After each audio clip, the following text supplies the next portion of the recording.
छत्तीसगढ़ जिला राजनांदगांव के नगर निगम में बजट बैठक का आयोजन हुआ। वहां पर हेमा देशमुख ने अपने कार्यकाल का तीसरा बजट पेश किया। बजट बैठक में पहले ही भारतीय जनता पार्टी के पार्षद पेयजल सहित अन्य समस्याओं को लेकर सत्ता पक्ष को घेरने पहुंचे। वर्ष 2022-23 के लिए अनुमानित बजट 465 करोड़ 79,90,000 रुपए का पेश किया गया, जिसमें 25,61,000 रुपए घाटे का बजट पेश हुआ। नगर निगम सभापति ने भाजपा पार्षद गगन आइच को आज की सदन की कार्यवाही से किया निलंबित। विरोध में भाजपा पार्षद दल बैठक का बहिष्कार कर सदन से किया वॉकआउट। नगर निगम की बजट बैठक प्रारंभ होते ही हंगामेदार रही। इस बीच पार्षदों में हाथापाई की स्थिति निर्मित होती देख सदन 15 मिनट के लिए स्थगित किया गया था।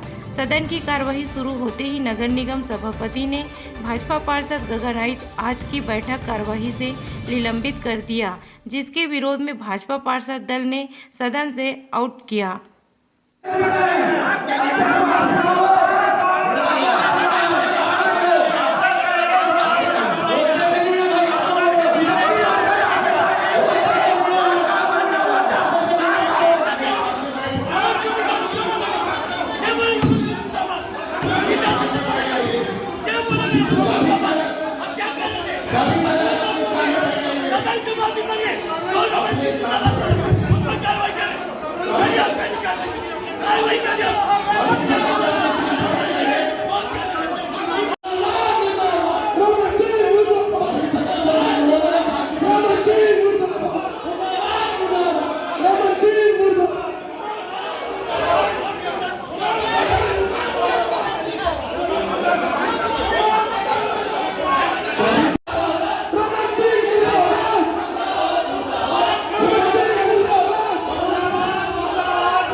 होश में आओ, होश में आओ, होश में आओ। शहर की जनता को पानी देना होगा, देना होगा, देना होगा। शहर की जनता को पानी देना होगा, देना होगा, देना होगा। घरों में नियमित रूप से पानी देना होगा, देना होगा, देना होगा। घर घर पानी पहुंचाना होगा।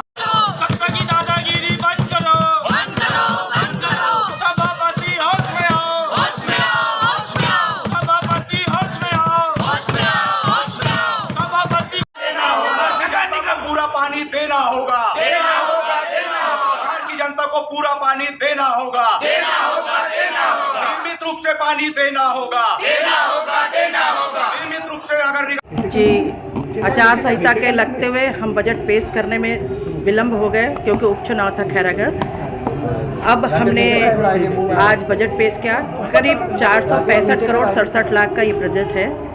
इसमें हमने सुविधाओं को ध्यान रखते हुए आर्थिक रूप से सशक्त करने के लिए बजट रखा है।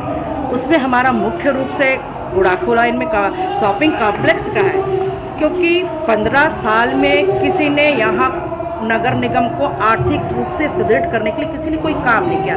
लेकिन अब हमको जरूरत हो गई है हम लोगों को आर्थिक रूप से सुदृढ़ करें, खासकर नगर निगम को आर्थिक सुदृढ़ करने के लिए हमने अभी आयुर्वेदिक हॉस्पिटल में करीब 2 करोड़ का प्रावधान रखा है, जिसमें वैसायिक परिसर का निर्माण होगा, जिसकी अनुमति हमको शासन से मिल चुकी है। हम जल्दी ही इसको शुरू कर देंगे। दूसरा, हमने थोक बाजार के लिए ज़मीन की मांग की थी नंदई में, जो मोहारा एप्रोच से जुड़ा हुआ है। वहाँ पे हमको ये ज़मीन आवंटित हो चुकी है 1 रुपये की दर से, जिस पर जल्दी हम थोक बाजार का निर्माण करेंगे। इस प्रकार राजनांदगांव आर्थिक रूप से सुदृढ़ हो रहा है। हमने प्रेस की सुविधा का भी ध्यान रखा और मुख्यमंत्री जी से उनसे 10 एकड़ की भूमि की मांग की। उन्होंने शहर स्वीकार किया। वहाँ भी अब उद्यान की आवश्यकता, हमने उद्यान की भी घोषणा इसमें और प्रस्ताव रखा है।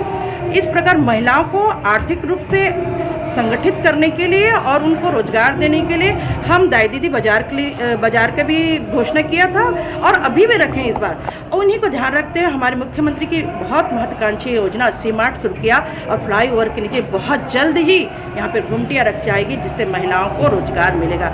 इस प्रकार छोटे छोटे जगह से उठाकर हम आर्थिक रूप से सुदृढ़ करने का काम कर रहे हैं। अगर हमारा जमीन ही अगर मजबूत नहीं होगा तो हम ऊंचाई पे नहीं बढ़ पाएंगे।